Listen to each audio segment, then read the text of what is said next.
La palabra Selah está 71 veces en el libro de Salmos y 3 veces en el libro de Habacuc. O sea, está 74 veces en la Biblia.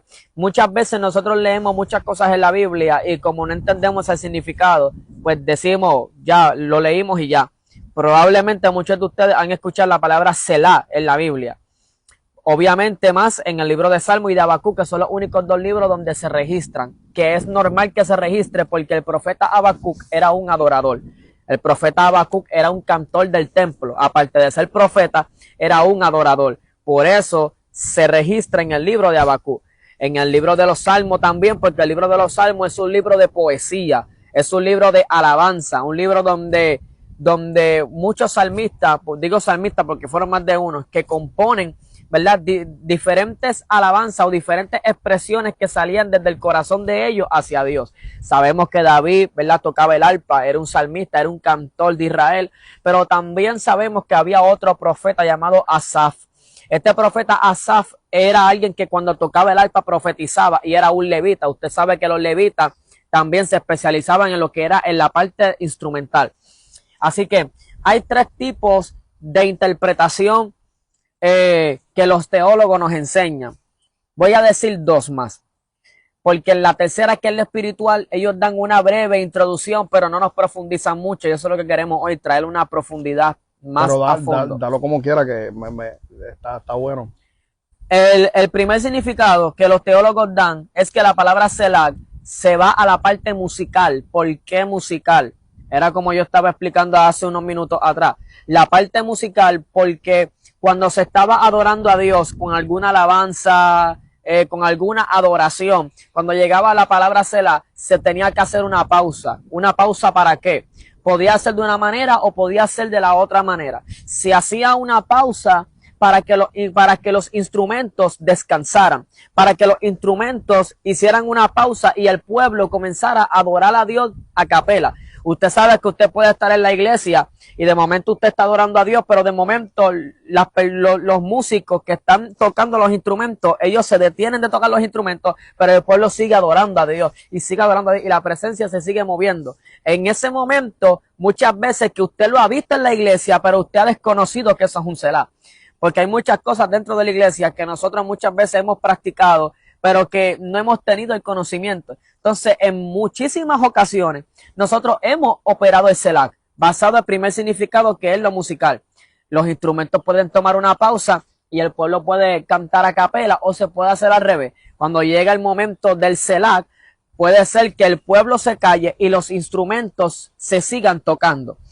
Por eso es que cuando usted está orando, cuando usted está predicando, en la mayoría de las ocasiones, usted se podrá dar cuenta que usted quiere poner un instrumental de piano. Un instrumental de piano viene siendo un Selah. Tú puedes poner la alabanza de Yeshua, pero cuando tú pones el instrumental, tú estás poniendo el Selah, porque no se oye la voz de quienes cantan la canción de Yeshua. Solamente se oye el instrumental. Y a través del instrumental, usted se puede dar cuenta, espérate, ese instrumental yo lo conozco, yo he escuchado ese sonido, yo he escuchado esa melodía, esa es de tal alabanza. ¿Ve? Por eso es que cuando usted está orando, no es que usted no se pueda concentrar o conectar con Dios con una alabanza que hable lengua, que meta fuego, usted lo puede hacer. Pero usted tiene que saber que usted no va a tener la misma concentración y el mismo enfoque poniendo una alabanza donde se oigan las voces que poniendo el instrumental. Cuando usted pone un instrumental de piano para predicar, usted tiene una mayor concentración. Cuando usted se pone a estar orando con un instrumental de piano donde las voces se silencien, donde solamente se oiga el sonido tocando, que te conecte con Dios, te puedes dar cuenta que tiene una mayor capacidad de concentración. Está la segunda parte, que es la parte litúrgica, cuando hablamos de la parte de la literatura o de la lectura. Cuando nos hablamos en esa parte, el Selah quiere decir que cuando tú estás leyendo un capítulo de la Biblia y sale la palabra Selah, en ese momento, antes de tú continuar a seguir leyendo lo que está debajo de ese Selah, tú tienes que hacer una pausa para que el pueblo conteste a lo que ya se leyó. Por ejemplo, si Filipenses 4:13, que dice todo lo puedo en Cristo que me fortalece, vamos a suponer que ese versículo tiene la palabra Selah, que no lo tiene. Pero si tuviera esa palabra Selah, entonces el pueblo tuviera que decir amén. ¿Por qué amén? porque amén significa así es, correcto es. Entonces, tú tienes que decir amén porque tú sabes que todo lo podemos en Cristo que nos fortalece. Entonces, la parte litúrgica, esa era la parte del Selah. Cuando salía Selah, tú tenías que decir amén por lo que ya se leyó. Y de esa manera se seguía leyendo y leyendo. Esto se practicaba mucho y se sigue practicando allá en Israel. Ahora vamos a la parte tercera, que es la parte espiritual, que quiero que nuestro hermano Jonathan nos profundice ahí. Ok. En la parte espiritual es una parte donde no todo el tiempo la teología te va a llevar a ella. Vamos. O no siempre. Es una parte donde son más los rabinos los que hablan de ella.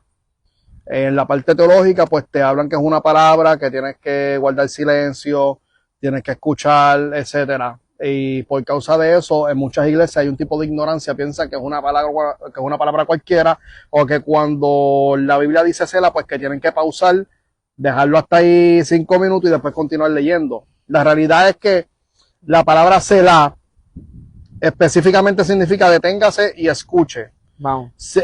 Pero no es un detenimiento en el mundo espiritual. En el mundo espiritual no es un detenimiento normal. Es un detenimiento donde tú tienes que dejar de escuchar tu alma, el ruido que está dentro de ti. Vamos. Es un detenimiento que tienes que aprender a quitar el ruido que hay en tu mente, a quitar el ruido que hay en tu interior, a quitar la ansiedad, a quitar, ¿verdad?, todo aquello que quiere estorbar, ¿verdad?, en tu mentalidad, y comenzar a llevar tu conciencia, tu alma y tu espíritu a una conexión durante un viaje con Dios. Ok, me explico. ¿Por qué razón digo durante un viaje? Porque es una palabra que cuando te escuchas el Selah, y los rabinos escuchan el Selah, prácticamente es dejar de sentir a Dios para comenzar a percibirlo. Wow. Dale duro con eso. Vamos. Escucha. En una ocasión hice una actividad llamada Lunes de Liberación, que la estábamos haciendo casi siempre los últimos o los primeros lunes del mes. Llevé un tema que se llama Nivel Cero en el Espíritu. ¿Por qué? Porque la realidad es que en la iglesia te enseñan que tú tienes que aprender a sentir a Dios. Tienes que seguir a Dios a través de lo que tú sientes en lo sensorial. Vamos. El área teológica y los rabinos entienden una sola cosa, y es que a Dios no todo el tiempo hay que sentirlo en lo sensorial. Vamos. Sino que hay que percibirlo. Y ese es el área donde las iglesias están fallando hoy en día. ¿Por qué? Porque cuando tú entras en el Selah de Dios te das de cuenta de que tú no lo sientes. Si tú, mira, oye lo delicado que voy a hablar ahora. Puedes sentir a Dios, pero no puedes dejarte llevar por lo sensorial. Tienes que dejarte llevar por la percepción. Wow. Me explico.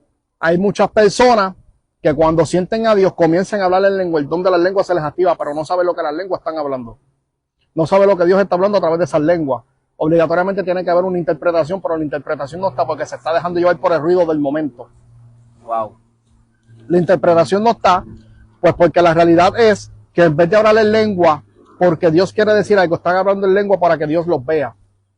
Ahí automáticamente entra la emoción y automáticamente se pierde el sentido espiritual. O sea que tú quieres decir que por eso es que en ocasiones hay personas que cuando viene un profeta a la iglesia y le profetiza, se vuelven locos hablando en lengua y danzando, que no escuchan lo que Dios les dijo a través del profeta, que luego ellos se están preguntando qué fue lo que Dios les dijo. Correcto. Y a través de las lenguas pasa lo mismo. A través del don de lengua, a través del don de profecía, a través del don de las visiones, ellos comienzan a ver. Yo veo un anillo de oro, y como se están dejando llevar por el ruido del momento, no están conectando su percepción con la visión. Por eso dicen, veo el anillo de oro. ¿Y qué es lo que Dios quiere decir? Ya mismo te digo, porque no entiendo la visión. No la vas a entender. No la vas a entender porque tu percepción está ligada a la emoción del momento de que estás viendo una visión. No está ligada a que Dios se está comunicando y a tranquilizar todo lo que hay. Incluso hay un pastor, Giovanni Ramírez, que él se llama. Él manda a callar a la gente cuando va a profetizar. Yes. Y lo he visto que lo han atacado por las redes. Y él manda a callar a la gente cuando va a profetizar. Porque la iglesia entendió que para tú poder manifestar a Dios, escucha bien, en unos niveles altos, hay que estar todo el tiempo con una batería tocando, hay que estar todo el tiempo con un ruido, hay que estar todo el tiempo corriendo, hablando en lengua. A veces en ese lapso de momento se pierde el sentido espiritual completamente. Está bien, vas a seguir corriendo en el don, pero no es lo mismo que la presencia active el don y seguir corriendo el don, a dejar que la presencia controle el don. O sea que tú quieres decir que por eso es que Dios es un multiforme y Dios le gusta siempre que lo conozcamos en diferentes áreas. Correcto. Eso responde que por eso es que en Mateo 8:23 vemos que Jesucristo opera desde adentro de la barca, pero en Mateo 14:23 vemos que opera desde fuera de la barca, caminando por encima del agua. Claro. Es que Dios es un Dios, oye bien, Dios es un Dios uniforme operando en lo multiforme. Wow. Desata eso ahí, explícame eso. Ok, Dios, es un solo Dios, es un Dios uniforme, Padre, Hijo y Espíritu. Ok,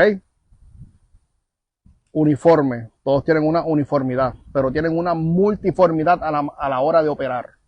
O sea que cuando Malaquías capítulo 3 verso 6 dice, porque yo Jehová no cambio, es que Dios no cambia de forma, pero sí cambia sus estrategias o sus operaciones. Claro que sí. Lo podemos ver a través de la Biblia completamente. El Dios que se le reveló a Ezequiel no es el mismo Dios que se le reveló a Jeremías. Por eso Ezequiel no pudo llorar en un momento dado, mas Jeremías vivía llorando. Ya. O sea que ellos conocieron el mismo Dios, pero con una operación distinta, con una manifestación distinta. Correcto. Incluso en la Biblia, en el libro de Éxodo, si no me equivoco, hay una parte donde el mismo Dios le dice a Moisés que se le está revelando como Yahweh. En la crítica textual, yo tengo la Biblia crítica textual. Obviamente esta Biblia hace falta la compré hace poco. Pero en la Biblia de crítica textual, la cuarta edición, dice que se le está que Dios mismo le está explicando, Yahweh mismo le está explicando a Moisés que él se le presentó a Abraham, Isaac y Jacob de una manera, pero a él se le está presentando como el Shaddai. Wow. Entonces, es algo muy profundo. Porque entonces, cuando no entendemos esto, perdemos lo que se está perdiendo hoy en día. La gente se pregunta, ¿cuál es la diferencia entre la iglesia de hoy y de antes? Sencillo, la diferencia entre la iglesia de hoy y de antes es que antes estaban atentos a la voz de Dios por menos conocimiento que había.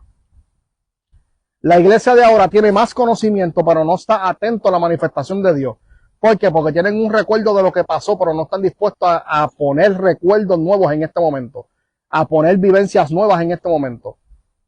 O sea que estamos hablando que la gente en este tiempo está cargando con el espíritu de Zorobabel y de José sacerdote, que dice la Biblia en el libro del profeta Ageo, que ellos tenían miedo de reedificar el templo porque tenían miedo, pero era porque ellos estaban estancados en la primera gloria que levantó Salomón, que fue el primer templo. Pues claro, y es lo que le está pasando a Puerto Rico.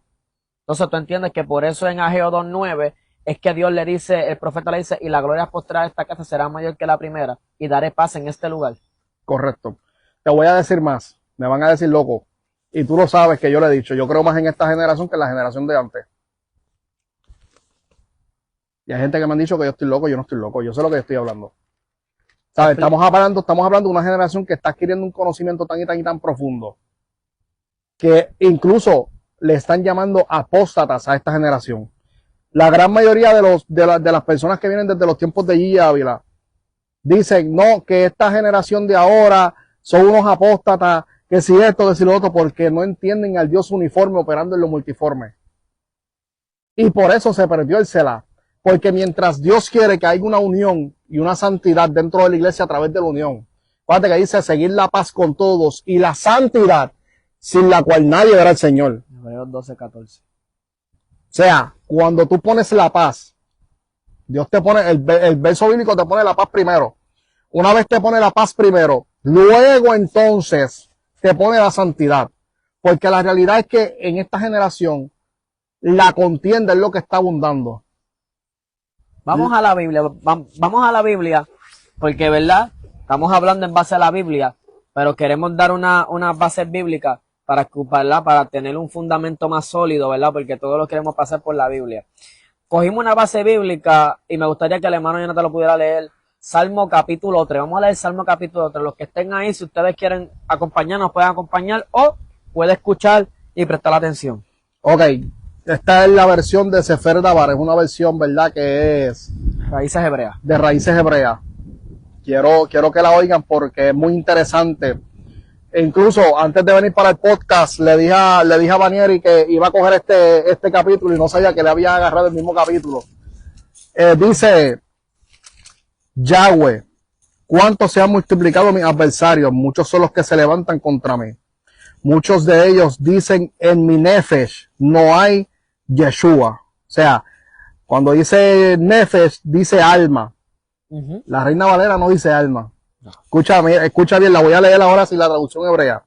Muchos dicen de mi alma no hay salvación para él en Elohim. Ahí entra la famosa palabra Selah. O sea, medita. Detente y escucha. Oye, Ahora espérate. vemos un cambio en la oración. Exacto. Dice, y tú, oh Yahweh, eres un magén, o sea, escudo. Para mí, mi honra y el que levanta mi cabeza. Ahora, quiero que estén atentos porque este texto bíblico, el 4, fue el que me voló la cabeza. Dice, con mi voz a Yahweh yo clamé, y él me escuchó de su Har Kadosh.